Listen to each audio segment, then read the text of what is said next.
Hello everyone, welcome to my channel. I am Poonam Marwah. आज बात करते हैं कार्मिक रिलेशनशिप्स की। कार्मिक मैरिज पार्टनर एंड कार्मिक जो लव वाली रिलेशनशिप है उनकी बात करते हैं। तो कार्मिक रिलेशनशिप क्या होती है, क्यों आती है हमारी लाइफ में, कैसे वो हमें हेल्प करती है इवॉल्व करने में, और एक बार जब हम इवॉल्व हो जाते हैं तो वो चली भी जाती हैं और it's very easy to come out of them. But अगर हमने इवॉल्व नहीं किया तो हम एक के बाद एक के बाद एक दूसरी कार्मिक रिलेशनशिप में जाते जाते हैं। मेरा खुद का एक्सपीरियंस है ये। और मुझे जब रियलाइज़ हुआ, जब मैंने पढ़ा बहुत ज़्यादा कार्मिक रिलेशनशिप क्या होती हैं, कि एक तो कार्मिक रिलेशनशिप का ये है कि अगर आप पास्ट लाइफ्स में बिलीव करते हैं, अगर नहीं भी करते तो मैं दूसरा वो भी बताऊंगी। अगर आप पास्ट लाइफ्स में बिलीव करते हैं, आप बिलीव करते हैं वी आर एनर्जी बींग्स और पास्ट लाइफ्स होती हैं, तो जो हम अपनी पास्ट लाइफ से जो डेट लेके आते हैं, किसी के साथ भी जो हमारे डेट हैं, या हम अपनी पास्ट लाइफ से ये लेके आते हैं कि नेक्स्ट लाइफ में हमें इवॉल्व होना है, इस चीज़ को ओवरकम करना है, तो हम उस तरह के पार्टनर अट्रैक्ट करते हैं। और अगर हमारी सोल का प्लान ये है कि आने से पहले, अगर आपने बहुत सारे नियर डेथ एक्सपीरियंस देखे हैं, अगर मुझे भी बहुत सारे क्वेश्चन थे, मैं भी इन सब चीज़ों में कभी बिलीव नहीं करती थी। मैंने कंप्यूटर्स किया, मैंने एमबीए किया, और मैं कभी भी इन सारी चीज़ों में बिलीव नहीं करती थी। पर जैसे जैसे मैंने पढ़ा, जैसे जैसे मैंने अपनी I was trying to find happiness, I was trying to find reasons for karmic relationship in my life. क्यों मैं ऐसे ही पार्टनर अट्रैक्ट कर रही थी जो टॉक्सिक रिलेशनशिप में कन्वर्ट होते हैं। No matter how much was in love, no matter कितना भी मैंने उस रिलेशनशिप में किया, वो टॉक्सिक रिलेशनशिप इम्प्रूव ही नहीं हो रही थी। तो फिर मैंने इसके बारे में सर्च करना शुरू किया, सोलमेट रिलेशनशिप, कार्मिक रिलेशनशिप, ट्विन फ्लेम रिलेशनशिप क्या होती हैं, कैसे हम बाहर आ सकते हैं और क्या हम कर सकते हैं। ओके, तो कार्मिक रिलेशनशिप में अगर हम हैं, सबसे पहले क्या साइन है कार्मिक रिलेशनशिप के।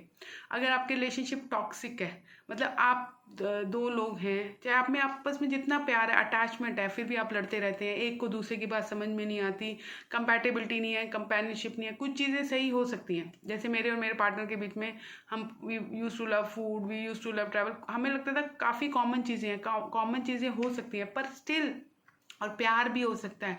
ऐसा नहीं है कि कार्मिक रिलेशनशिप में प्यार नहीं होता, बहुत प्यार होता है, आप अटैच होते हो, तभी तो वो रिलेशनशिप आपको इतना पेन देती है, आप हर्ट होते हो। अगर प्यार नहीं होगा तो आप हर्ट और पेन होगे ही नहीं आपको। तो वो पेन देती हैं, हर्ट देती हैं, इसीलिए वो कार्मिक रिलेशनशिप होती है। तो अगर आपके रिलेशनशिप में पेन है, आप बार बार हर्ट हो रहे हो, आपको लगता है दूसरे बंदे को आपकी बात समझ ही नहीं आ रही, चाहे आप जितनी मर्जी सीधे तरीके से समझा लो, चाहे उसको सामने सामने दिखा लो कि ये है, फिर भी उसको समझ नहीं आता, या उस वक्त वो हाँ हाँ बंदा बंदी कर देते हैं, और फिर उसके बाद ही और she is doing the same thing. तो कार्मिक रिलेशनशिप के साइंस ही यही है कि उनमें पेन होगा, टॉक्सिसिटी होगी, आपको लगेगा, और आपको कई बार लगता है कि बंदा या बंदी दूसरों के साथ तो इतना अच्छा है, पर मेरे को ही नहीं समझ रहा, मुझे ही इमोशनल सपोर्ट नहीं मिल रहा, मुझे ही लैक फील हो रहा है। तो जिस भी रिलेशनशिप में आपकी एनर्जी डाउन जा रही है, अप होने की बजाय यू आर फीलिंग डाउन, से आप रिलेशनशिप से पहले एक लेवल की एनर्जी पे थे, सबको पता होता है कि हम ऐसे थे, और रिलेशनशिप में जाने के बाद धीरे धीरे you see 2 year 3 year 4 year down the line आपकी एनर्जी डाउन हो गई, आप you are not feeling happy, आप के अंदर एंगर भर रहा है, आपके अंदर पेन भर रहा है, आप सफ़र कर रहे हो, धीरे धीरे आप उस लो फेज में जाते जा रहे हो, और फिर भी आप एडजस्ट करते जा रहे हो, कॉम्प्रोमाइज़ करते जा रहे हो कि शादी है, बच्चे हैं या रिलेशनशिप है। तो ये सारे साइन हैं कार्मिक रिलेशनशिप के। अब करना क्या है कार्मिक रिलेशनशिप का, देखो और अगर आप देखोगे, और बहुत सारे लोगों ने ये देखा होगा, अगर शादी से पहले या एक शादी करके वो दोबारा शादी में जाते हैं, फिर भी वो सिमिलर पैटर्न अट्रैक्ट होते हैं, और कई बार उससे भी खराब पार्टनर अट्रैक्ट करते हैं। रिलेशनशिप में अगर आप देख रहे हो, आपका एक ब्रेकअप हुआ, आप दूसरा पार्टनर अट्रैक्ट करो, वो भी वही सही चीज़ें कर रहे हैं, मे बी ये हो सकता है कि आपके जो पार्टनर्स हो कम्प्लीटली अपोजिट हो। ऐसा नहीं है कि आप सिमिलर पार्टनर अट्रैक्ट करते हैं, आप ऐसी चीज़ें अट्रैक्ट करते हो उस पार्टनर में जो आपको हर्ट करती है, पेन देती हैं। वो सिमिलर चीज़ें भी हो सकती हैं और डिफरेंट भी हो सकती हैं। एक से आपके पार्टनर में ये है कि वो आपकी बात, उसको आपकी बात समझ में नहीं आती, और ही इज़ वेरी हार्टफुल की इमोशनल लेवल पे आपको सपोर्ट नहीं कर पा रहा, और से आप दूसरी रिलेशनशिप में गए, उसमें वो बंदा आपकी बात समझ रहा है, पर ही इज़ केयरलेस, और वो चीज़ आपको चुभ रही है, और वो हर जगह लेट जा रहा है, वो हर जगह आपको इरिटेट कर रहा है, वो कुछ ऐसे काम कर रहा है जो आपको बहुत इरिटेटिंग होता है। तो यहाँ आप इरिटेट हो रहे हो, वहाँ आप हर्ट हो रहे थे, तो ट्रेड्स दोनों डिफरेंट है, पर आप हो रहे हो। ये आपको देखना है कि you are getting into the pain after that relationship, और मे बी शुरू में नहीं होगा, हनीमून पीरियड ओवर हुआ किसी भी रिलेशनशिप का, you are suffering, you are getting irritated, आपके अंदर का एंगर बढ़ रहा है, ये सारी चीज़ें कार्मिक रिलेशनशिप की निशानी है। अगले उसमें मैं ये भी बताऊंगी कि सोलमेट रिलेशनशिप कैसी होती है और ट्विन फ्लेम कैसी होती है। तो अगर आप कार्मिक रिलेशनशिप में हैं तो अब आप करो क्या? अब आपकी शादी भी होगी, बच्चे भी हो गए से, आप निकल ही नहीं सकते। आप सोच रहे हो कि मुझे नहीं निकलना, मुझे एडजस्ट करना है, मुझे बच्चों के लिए बहुत सारे रीजंस हो सकते हैं। देखो, आप अगर निकलना चाहते हो वो भी आपका वैलिड रीज़न है, it's your life, you have to choose.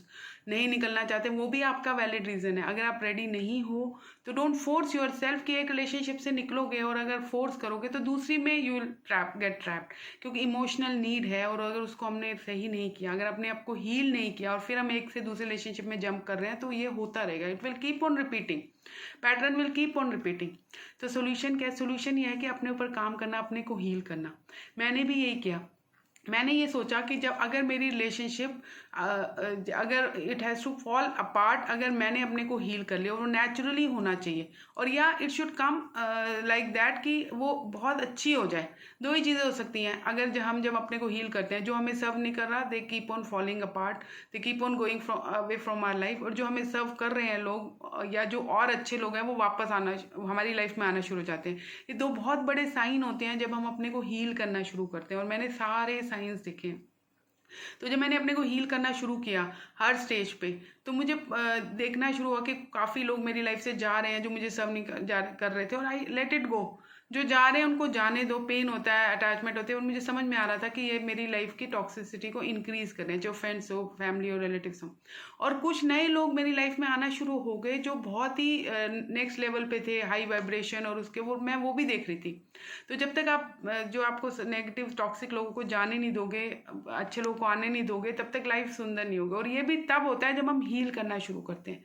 अगर हम सेम ही लेवल पे हैं, देखो, अगर हम सेम ही लेवल पे, हम अपने ऊपर काम नहीं कर रहे, तो ये चलती रहेंगी चीज़ें, एक से निकलेंगे दूसरा, दूसरे से, लाइफ में सिर्फ रिलेशनशिप में नहीं आ रही भी।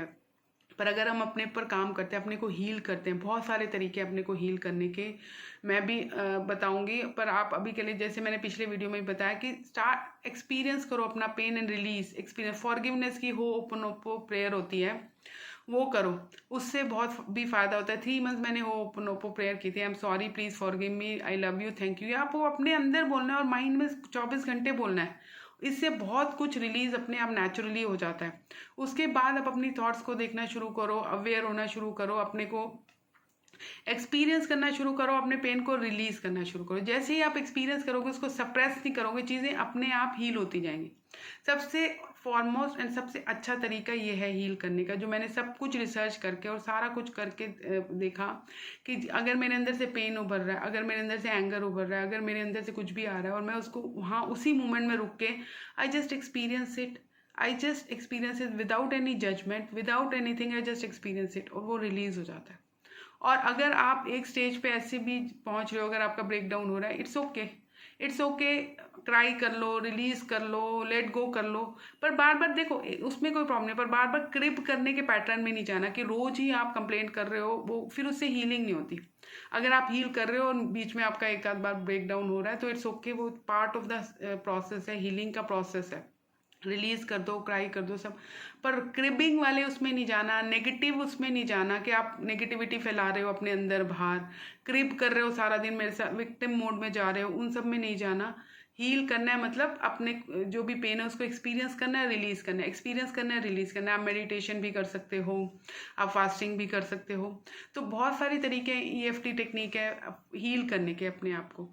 ओके, तो आप जैसे जैसे, और हील करने का भी प्रोसेस है, धीरे धीरे धीरे धीरे आपके अंदर से सब निकलेगा, पर आपको चेंजेस दिखने शुरू हो जाएंगे। जैसे हम अपने पे काम करना शुरू करते हैं, हमें चेंजेस दिखने शुरू हो जाते हैं अपनी ही लाइफ में, तो हमें पता चल जाता है कि we are on the right track, हम हील हो रहे हैं। तो सबसे अच्छा तरीका है कार्मिक रिलेशनशिप से निकलने का और टॉक्सिसिटी से निकलने का, अपने ऊपर काम करो, अपने को हील करो, और धीरे धीरे आप देखोगे या तो सिचुएशन बेटर होती जाएगी जैसे जैसे आप अपने को हील करोगे, या फिर जो बंदा आपको सर्व नहीं कर रहा, वो relationship it will start falling apart. और जब फॉल अपार्ट कर रही है, ऐसा नहीं है कि यू विल बी नोवेयर, आपकी लाइफ ख़राब होनी शुरू हो जाएगी, नहीं, आपकी लाइफ बेटर होनी शुरू हो जाएगी, हेल्प आनी शुरू हो जाएगी, फाइनेंशियल चीज़ें आनी शुरू हो जाएंगी, you will start finding opportunities, job, you will start finding financial support आपको, और आपकी लाइफ में हाई वाइब्रेशनल लोग आने शुरू हो जाएंगे जो आपको सपोर्ट करेंगे। वो सबसे बड़ी निशानी होती है। तो you will not be left alone. ऐसा नहीं है कि आप कार्मिक रिलेशनशिप से अपने को हील करके अगर निकल रहे हो तो आपको बहुत अच्छा सपोर्ट सिस्टम मिलेगा और मिल रहा होगा, आप देख रहे होगे। बस आपको स्टेप लेना है, यहाँ से आपको इधर स्टेप लेना है, वो आपको खुद लेना है, वो कोई आपको हेल्प नहीं कर सकता। पर जब हम हील करना शुरू करते हैं हमारे अंदर एनर्जी और स्ट्रेंथ भी आ जाती है वो स्टेप्स लेने की। और डेफिनेटली अटैचमेंट है तो किसी भी कार्मिक रिलेशनशिप से भी निकलेंगे तो पेन होगा, इट्स ओके, कोई बात नहीं है। अभी पेन हो रहा है ना, फिर वो ख़त्म हो जाएगा और will feel so much energetic, happy, blissful, वो सब होगा। ओके तो कार्मिक रिलेशनशिप अगर आपकी है, देखो आइडेंटिफाई करो, बहुत लोगों की है, मैक्सिमम लोगों की कार्मिक रिलेशनशिप ही है। ओके तो उसको देखो, अपने ऊपर काम करो, अपने को हील करो और इट विल गो अवे और you will come out. Okay बहुत अच्छे तरीके से with so much support system and you should, और उसके बाहर आने के बाद you should feel happy maximum part of time. बीच में ब्रेक डाउन हो रहे हैं, वो हो रही है, उसकी कोई प्रॉब्लम नहीं है, पर मैक्सिमम पार्ट ऑफ टाइम अगर आप खुश हो, अगर दिन के 24 घंटे, देखो ये क्राइटेरिया, अगर दिन के 24 घंटे में आप खुश हो बहुत ज़्यादा टाइम, तो क्राइटेरिया है कि हाँ आप हील ज़्यादा हो रहे हो और आपकी karmic relationship are falling apart. Okay thank you so much, please like subscribe my channel, lots of love and like life, lots of love